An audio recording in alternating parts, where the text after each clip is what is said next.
A lot of the times in the traditional industry, especially outside of Africa, there's designation. You're a DOP, you're an assistant cinematographer, you're an editor, and so on. In Africa, an aspiring storyteller needs to know it all.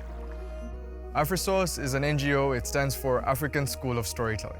And oftentimes when we're doing this storytelling process, there's always a capacity building element. All of AFRISOS's programs are centered around strategic partnership. And when we heard about the Great Spine of Africa, we just understood that this would be a perfect marriage. We recognize that this access that they have and this approach that they have works very well for the AFRISOS sort of system of education. But the idea behind this program with the Great Spine of Africa was to pair African storytellers from around the continent, identify certain key individuals within these 5 countries of Kenya, Zambia, Tanzania, Botswana, and Zimbabwe, bring them out onto the field, assign them with a practical assignment which they would do from pre-production to post-production to screening. Welcome to the club. I'm very excited to see the Okavango. I've always seen it on TV, in books, but now I get to see it. I've got a couple of new friends I just made. It's just a beautiful group of people. Can't wait to have fun with them. We are heading to Okavango later. Okavango!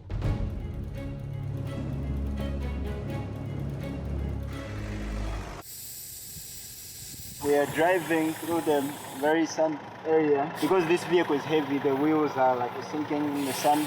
So we have to get rid of some pressure so that the wheels can be very flat. Being part of this expedition isn't just about being a storyteller, but also a survivor. It's still light, which is good. This gives us time, to settle in. From here, we'll be putting our kit together and be ready for tomorrow. This is a Sony FX6.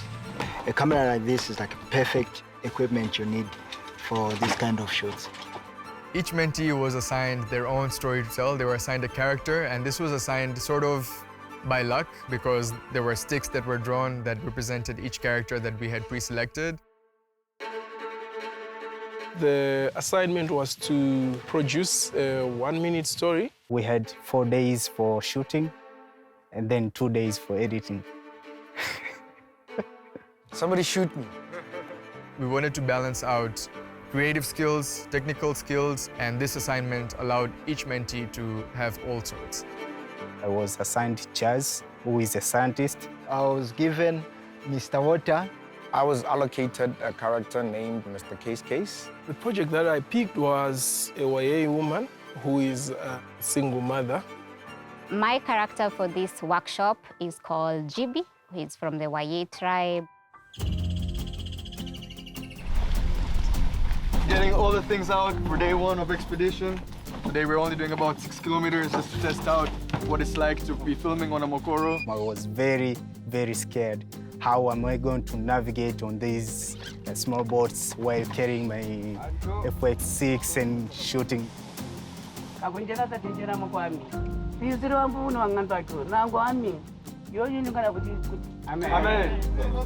was scared of getting onto the mokoros and having to paddle and thinking about the crocodiles and the hippos and what if I drown? What if the equipment falls in the water? I was just thinking myself, how am I going to make it?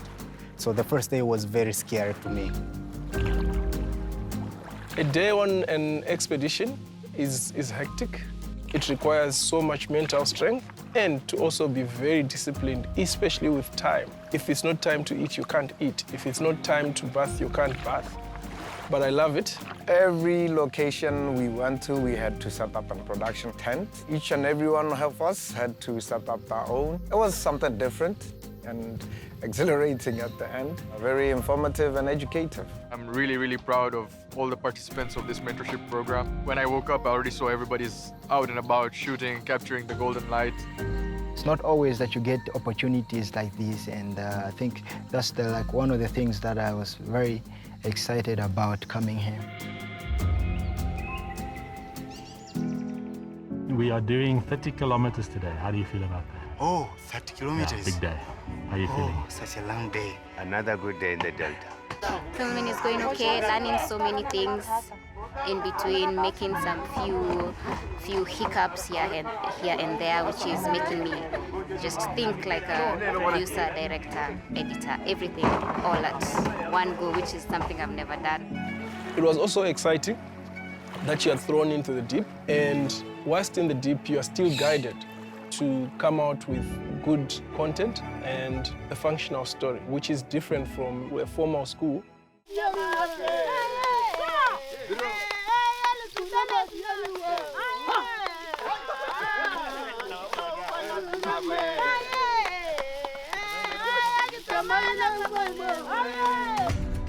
Imagine the whole of Africa, the amount of knowledge that is present on this continent that is just undocumented.